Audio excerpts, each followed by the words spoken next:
The grandfather clock in Michael's foyer chimed 11 times, and I watched my son stand up from the dinner table with that same practiced smile he'd worn every night for the past 3 months. 3 months since Margaret passed. 3 months since I'd sold our house in Calgary and moved into what my son called his forever home here in suburban Toronto. "Time for Sarah's evening medication," Michael announced, reaching for the locked metal case he kept on top of the refrigerator. My daughter-in-law looked up from her untouched dessert, and I caught something in her eyes that made my chest tighten. Not gratitude, not even resignation, something closer to dread. "I can take it myself tonight," Sarah said quietly, her fingers gripping the edge of the table.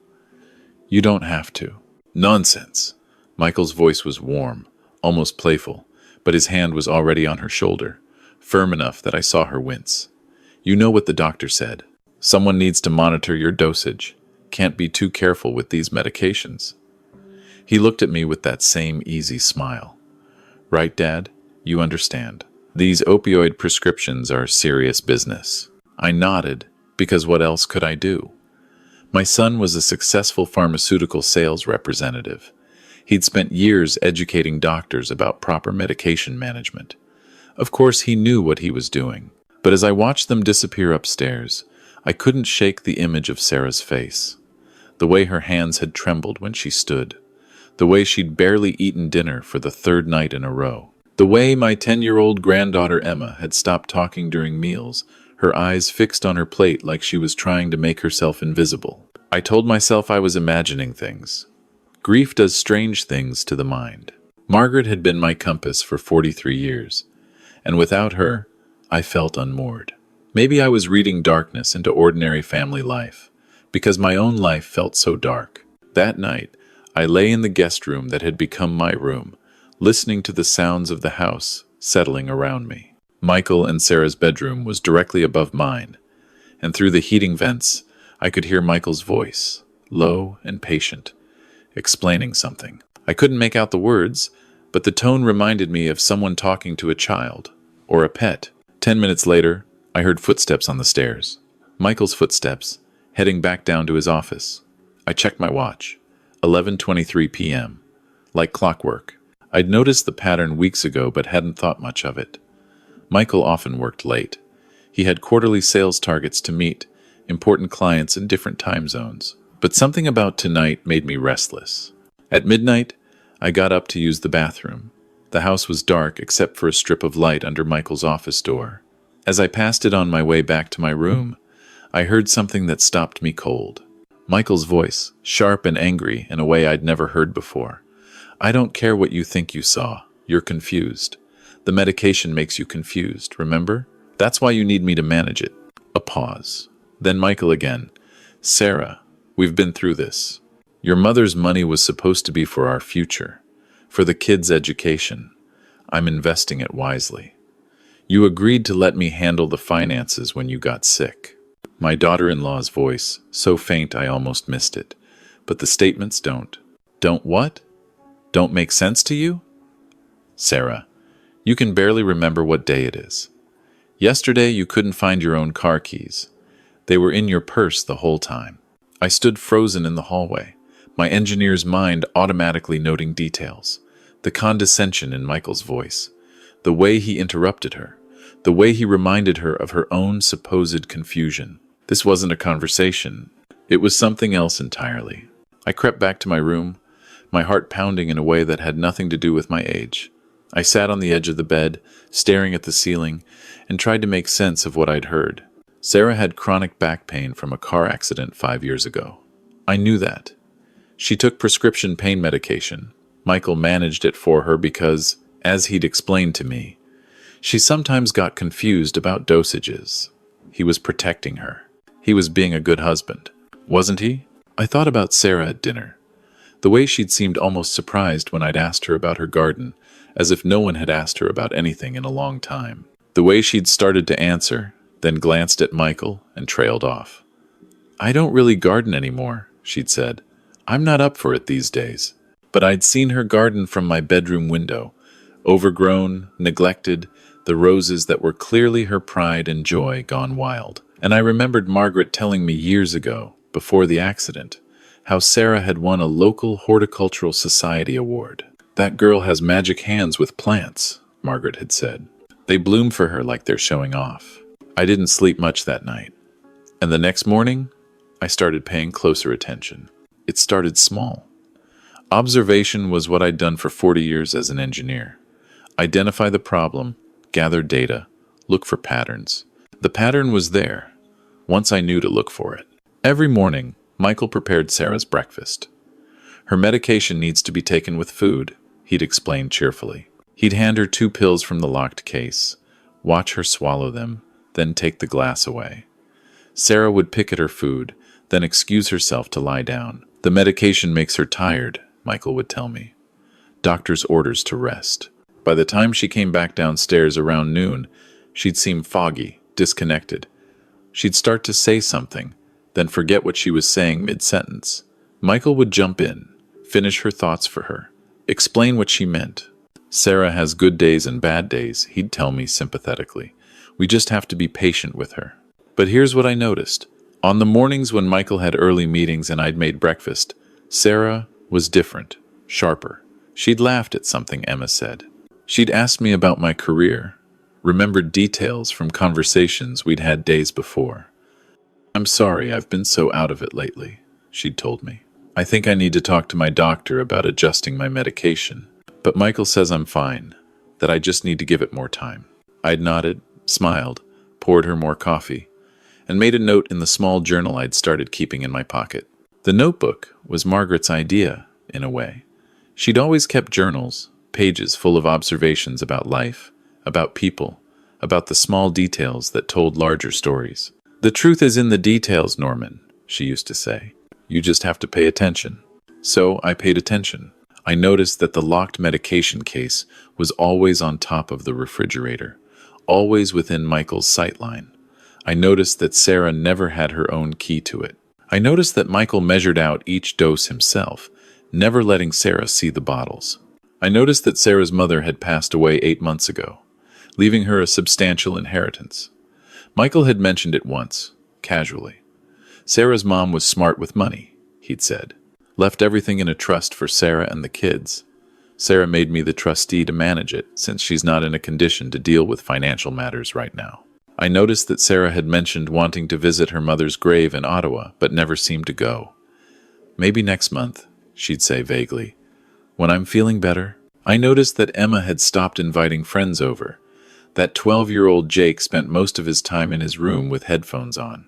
That both kids seemed to walk on eggshells around their father, always careful, always watching. And I noticed that every single night, at 11 p.m., like clockwork, Michael would take Sarah upstairs for her evening medication. And 20 minutes later, he'd be back in his office with the door closed, and I'd hear the sounds of him working. On a Thursday afternoon in my 4th month living there, while Michael was at a conference and Sarah was resting upstairs, I found myself standing in front of that locked metal case on the refrigerator.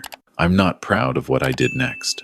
I'm a man who believes in privacy, in trust, in respecting boundaries. But I'm also a man who spent 4 decades solving problems, and every instinct I had was screaming that something was wrong. I pulled a chair over and took down the case. It was locked with a simple combination lock, the kind you'd use on a gym locker. I tried Sarah's birthday. Nothing. The kids' birthdays. Nothing. Then, almost as an afterthought, I tried Michael's birthday. The lock clicked open. Inside were 3 prescription bottles, all in Sarah's name. I pulled out my phone and took pictures of the labels, then opened my browser and searched for the medications. The first was oxycodone, a standard pain medication. The prescription was for 2 10 mg tablets every 8 hours. But when I counted the pills, the math didn't add up. There should have been far fewer pills if Sarah was taking the prescribed dose. The second bottle was diazepam, a sedative. I frowned. I didn't remember anyone mentioning that Sarah was taking a sedative. The prescription was dated 3 months ago, right around when I'd moved in. The dosage: 1 5 mg tablet, as needed for anxiety.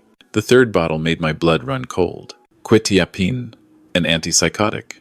I searched for it on my phone, and the more I read, the more my hands shook. This medication was typically prescribed for schizophrenia, bipolar disorder, severe depression. The side effects included confusion, memory problems, difficulty concentrating. Sarah didn't have any of those conditions. At least, she hadn't 4 months ago when I'd last seen her at Margaret's funeral, when she'd been sharp and present and supportive. I took photos of everything, carefully putting the bottles back exactly as I'd found them. Then I locked the case and put it back on the refrigerator, my mind racing. Either Michael was properly administering medications prescribed by a doctor, in which case Sarah's condition had deteriorated dramatically in the past few months, or my son was deliberately drugging his wife. The thought was so monstrous, I almost couldn't hold it in my head, but I forced myself to think it through like an engineer. What would be the motive? Control? Sarah's inheritance? Both? I needed more information. That evening at dinner, I casually mentioned that I'd run into an old colleague who was dealing with chronic pain. His doctor has him on some heavy-duty medications, I said. Oxycontin, I think he said. Oxycodone, Michael corrected automatically. Similar, but different. We handle the oxycodone line at my company. It's a good medication when properly managed. He smiled at Sarah. Right, honey? Sarah nodded vaguely, pushing food around her plate. Do you like your doctor, Sarah? I asked. The one prescribing your medication? She looked up, seeming surprised I'd asked her directly. I haven't actually seen Dr. Patterson in a while. Michael handles my refills. He knows more about the medications than I do anyway. Makes sense, Michael said smoothly. No point dragging Sarah to appointments when I can just call in the prescriptions. We've known Dr. Patterson for years. He trusts my judgment. I nodded and changed the subject.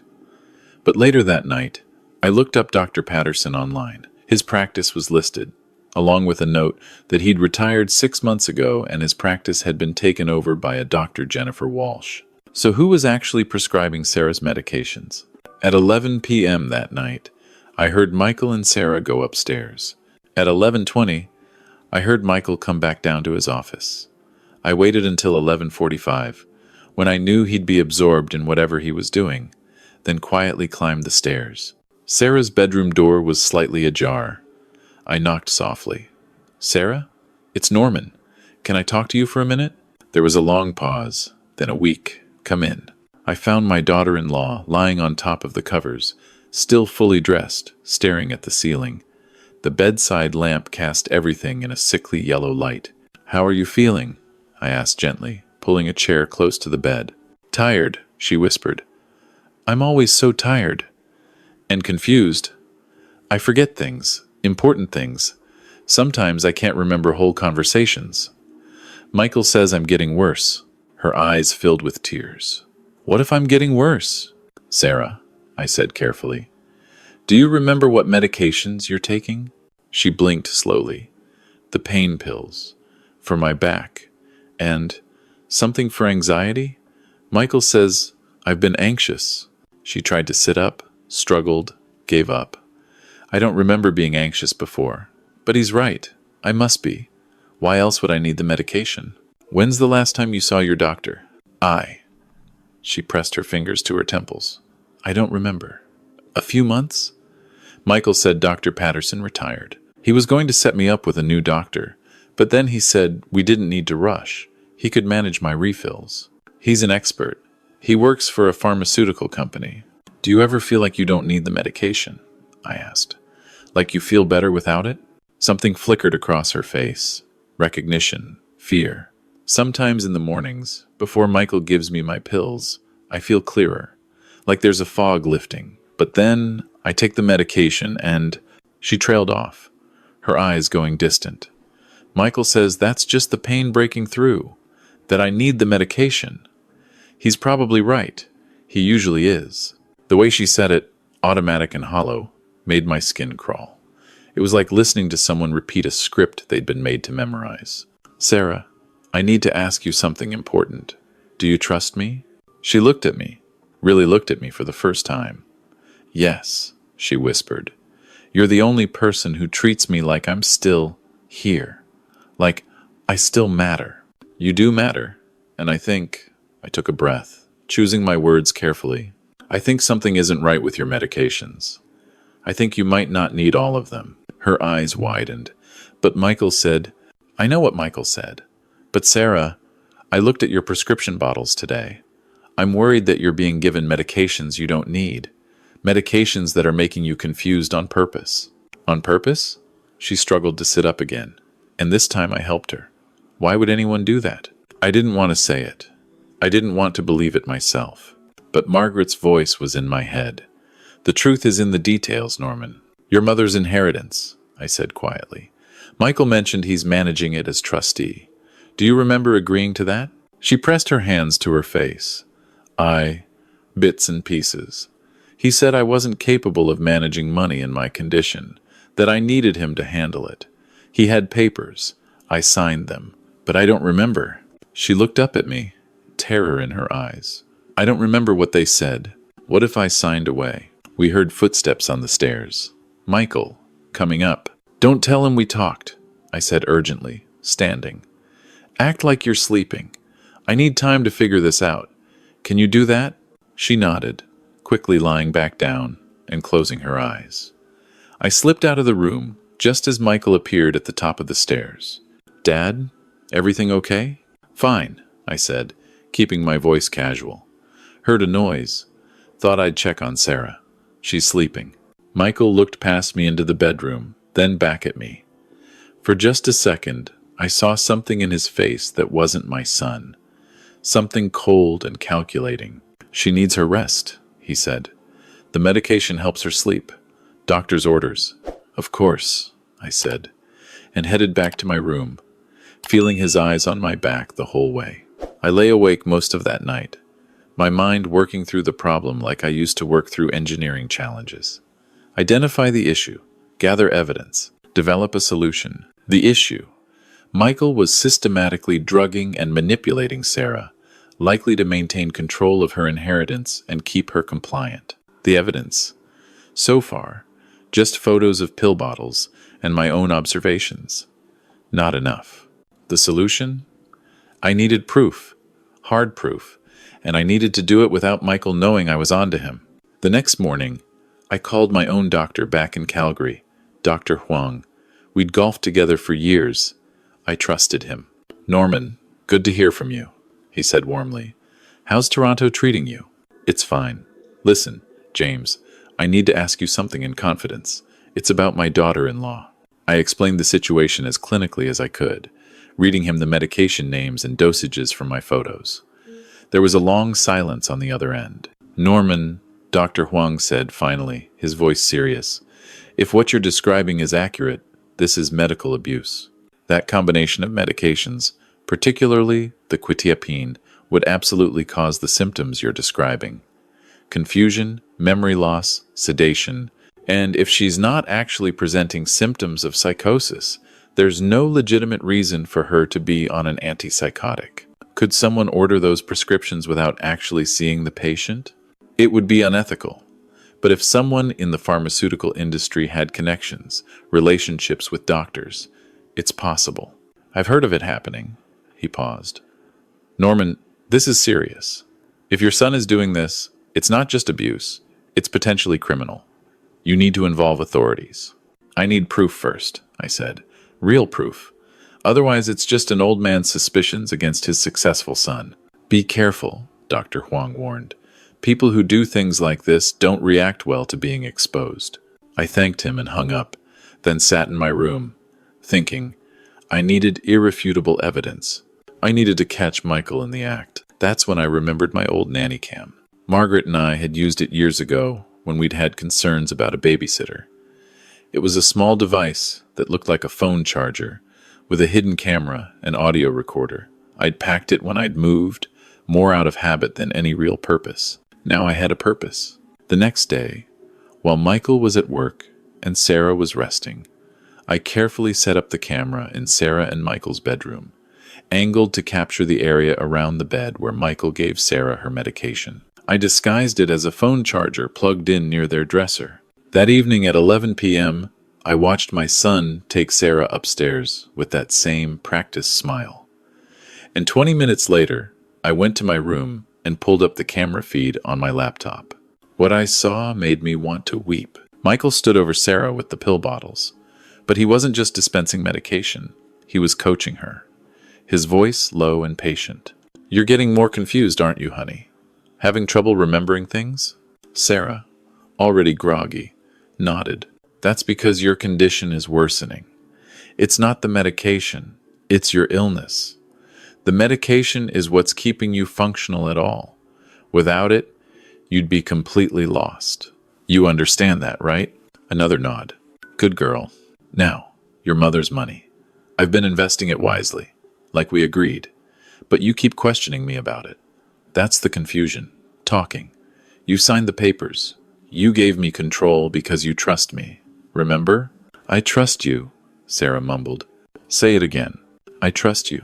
And you need me to manage your medication because you can't do it yourself." "I can't do it myself." Michael smiled, that same warm smile he showed the rest of the world, and handed her 3 pills. Not 2, 3. "Take these. They'll help you sleep. Tomorrow will be better." I watched her swallow the pills. Watched Michael wait until she'd settled into the fog, her eyes going distant and glassy. Watched him kiss her forehead and whisper, "I love you, honey.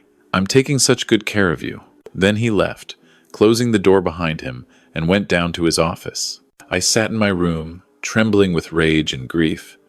That was my son, who I'd taught to ride a bike, who I'd helped with his homework, who I'd been so proud of when he'd graduated university. My son, who was systematically destroying his wife's mind to maintain control and access to her money. Lord help me. I wanted to march into his office and confront him. I wanted to call the police right then. But Dr. Huang's words echoed in my mind. "You need proof, real proof." The video was a start. But I needed more. I needed to know what was happening with Sarah's inheritance. I needed to understand the full scope of what Michael was doing. Over the next 2 weeks, I became a spy in my own son's house. I documented everything. The times Michael gave Sarah her medication, the way he reminded her of her illness, the way he isolated her from friends and family, telling people that she wasn't up for visitors, the way he'd accidentally changed the subject when Emma or Jake tried to talk to their mother about something important. I also started searching Michael's office when he was out. I'm not proud of it, but I had to know. What I found was worse than I'd imagined. Buried in his filing cabinet, I found copies of the trust documents from Sarah's mother's estate. Sarah had signed them 3 months ago, when she was already deep into the medication fog.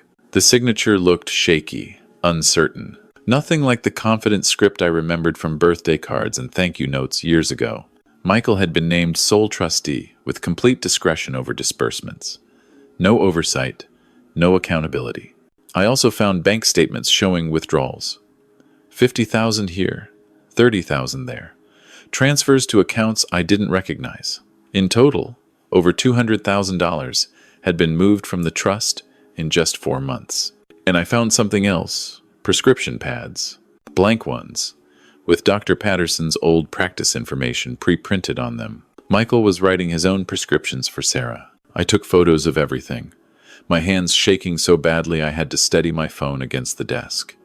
Then I carefully put everything back exactly as I'd found it. That night, I called an old friend from my engineering days, David Chen, who'd become a lawyer specializing in elder abuse and financial exploitation.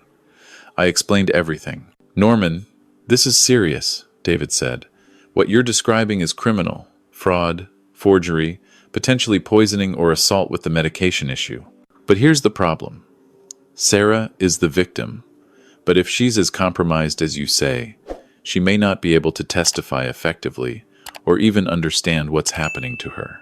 So what do I do? First, get Sarah away from him, safely. Then we get her to a doctor who can document her condition and run toxicology tests. With that, plus your evidence, we can build a case. But Norman, this won't be easy. Michael will lawyer up immediately. He'll claim he was acting in her best interest, that he had medical guidance. It'll be his word against yours. And Sarah's, I said. When she's clear-headed again, she'll remember. She'll be able to testify. Maybe. If the medications haven't done permanent damage, these drugs, especially in combination, they can cause lasting cognitive issues. I felt sick. How do I get her out safely? That's the tricky part. If Michael suspects, he might panic, might hurt her, or destroy evidence. You need to be smart about this.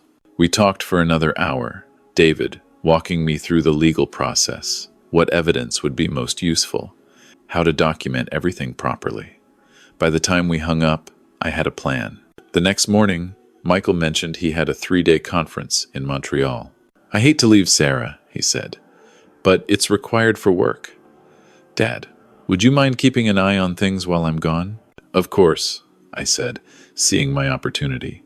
I'll take good care of everyone. The morning after Michael left, I waited until 7 a.m., then went to Sarah's room. She was awake, lying in bed, staring at the ceiling. Good morning, Sarah. How do you feel? Tired? Foggy? Michael left my morning medication on the nightstand, but she trailed off. I don't want to take it. Is that crazy? I don't want to take my medication. It's not crazy, I said gently. Sarah, I need you to trust me. I don't think you need those medications. I think they're making you sick. I know this is hard to believe, but Michael hasn't been helping you. He's been hurting you. She stared at me, and I saw something wake up behind her eyes, something that had been sleeping under the fog. I knew, she whispered. Part of me knew, but I couldn't. I couldn't hold the thought long enough. It would slip away. And he'd tell me I was confused, and I'd believe him because I was confused. You're not crazy. You're being drugged, and we're going to fix this. But I need you to do something hard. I need you to not take any medication that Michael prescribed. Can you do that? She looked at the pills on the nightstand, then picked them up and walked to the bathroom. I heard the toilet flush. When she came back, her hands were shaking, but her eyes were clearer than I'd seen them in months. What happens now? Now we wait. It'll take a few days for the medications to leave your system. You might feel worse before you feel better. Withdrawal from some of these drugs can be rough, but I'll be here. And then, when you're clear-headed, we're going to get help. Over the next 72 hours, I watched my daughter-in-law come back to life. It wasn't easy. She had headaches, nausea, anxiety. But with each day, she became more present, more herself. On the second day, she asked to see the medication bottles. I showed her everything I documented, the photos, the prescriptions, the video of Michael coaching her. She watched it all, tears streaming down her face. How long? She asked. How long has he been doing this? I think it started around the time your mother died. Maybe before. The timing matches when the quetiapine prescription started. My mother, her voice broke. She left me that money for the kids, for their education, for our future, and she couldn't finish. We're going to get it back, I promised. But first, we need to get you and the kids somewhere safe. On the third day, when Sarah was clear-headed enough to understand everything, we made our move. David had connected me with a domestic violence organization that specialized in financial and medical abuse. They arranged for us to meet with a family lawyer and with police detectives who handled fraud cases. Sarah called her sister in Vancouver, someone she hadn't been allowed to talk to in months. Within hours, her sister had booked flights for Sarah and the kids. They would stay with her while everything was sorted out. What about Michael? Sarah asked. He'll come back tomorrow. He'll know I'm gone. Let him come back, I said. We'll be ready. That evening, Sarah sat down with Emma and Jake and explained what was happening. Not all of it, they didn't need to know all the dark details, but enough. That their father had been making their mother sick on purpose. That they were going to stay with their aunt for a while. That Grandpa Norman was going to make sure everything would be okay. Emma cried. Jake got angry, then quiet. But they packed their bags. I drove them to the airport the next morning. Before Sarah went through security, she hugged me hard. Thank you, she whispered.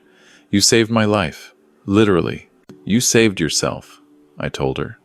I just gave you the space to do it. When I got back to the house, I called David. They're safe.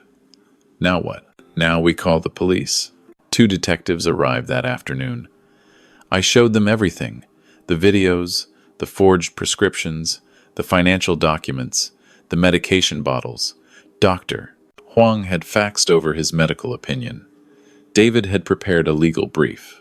The detectives took notes, asked questions, photographed evidence. "This is solid," one of them said. "We'll need Mrs. Callahan to give a formal statement when she's able. And we'll need to verify the prescriptions with the pharmacy. But, Mr.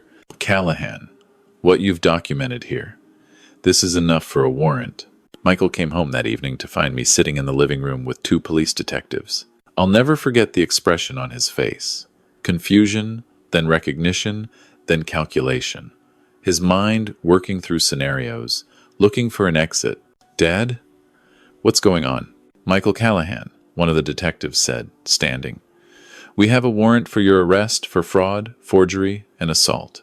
You have the right to remain silent." I didn't stay to watch them put the handcuffs on my son. I couldn't.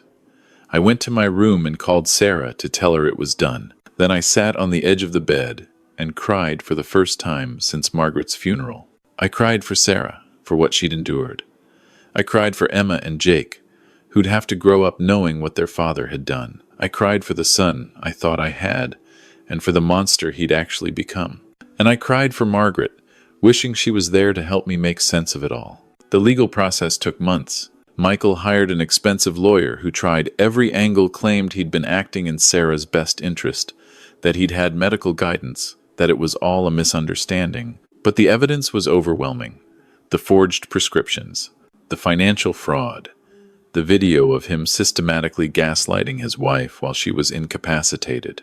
Sarah's toxicology report showed high levels of medications that were never prescribed by a legitimate doctor. A psychiatric evaluation confirmed she'd been given antipsychotics without any medical justification. The pharmacist testified that Michael had been filling prescriptions with Dr. Patterson's old prescription pads months after the doctor had retired. Michael was convicted of fraud, forgery, assault, and financial exploitation. He was sentenced to 6 years in federal prison. The trust money was frozen and eventually recovered. He lost his job, his professional license, his house. He lost everything. And I lost a son. Not to prison, really. I'd lost him long before that, the moment he'd decided that controlling his wife was more important than loving her. I just hadn't known it yet. Sarah and the kids stayed in Vancouver. She's been in therapy, dealing with the trauma of what happened. The doctors say she'll make a full recovery, though some of her memories from those months will always be foggy. Emma and Jake are doing better, adjusting to life without their father. It's hard, but they're resilient. I'm back in my own place now, a small condo in Toronto. Not the house Margaret and I built together. I couldn't go back to that. But somewhere new, where I can start over. I think about that night often. The night I heard Michael talking to Sarah through the vent. What if I'd gone back to sleep? What if I'd convinced myself I was imagining things? What if I'd stayed silent out of loyalty to my son? Sarah would still be trapped in that fog. Michael would still be stealing from her. The kids would still be living in that house of lies. When I share this story with other seniors at my building, I see the same shock I felt that first night. How could a son do that to his wife? They ask. How could anyone be so cruel? I don't have good answers. All I know is that sometimes the people we trust most are the ones who do the most damage. And sometimes the hardest thing we can do is admit that we were wrong about someone we love. But I also know this. Staying silent is complicity. Even when it's your own child. Even when speaking up means destroying your family. Because sometimes families need to be destroyed to save the people in them. Sarah calls me every Sunday now. We talk about everything and nothing. She tells me about her new job, about Emma's soccer games, about Jake learning to play guitar. She's rebuilding her life, piece by piece. And every time we talk, she thanks me for not looking away, for not staying silent, for choosing her over my son. "You gave me my life back," she told me last week. I think about Margaret, about her journals, about her insistence on paying attention to details. I think about the grandfather clock chiming 11 that first night, and how I almost didn't notice the pattern. The truth was in the details all along. I just had to be willing to see it, even when seeing it meant accepting something I never wanted to believe about my own son. If you're reading this, and something feels wrong in your life, or someone you love's life, pay attention to that feeling. Look at the details. Ask questions. Don't let anyone tell you you're imagining things or being paranoid or causing problems. Because sometimes the people who tell you everything is fine are the ones who most need everything to stay exactly as it is. And sometimes the only way to save someone is to break the silence. God gave us instincts for a reason. Margaret knew that. I'm learning it, and if I can learn it at 67, maybe there's hope for all of us.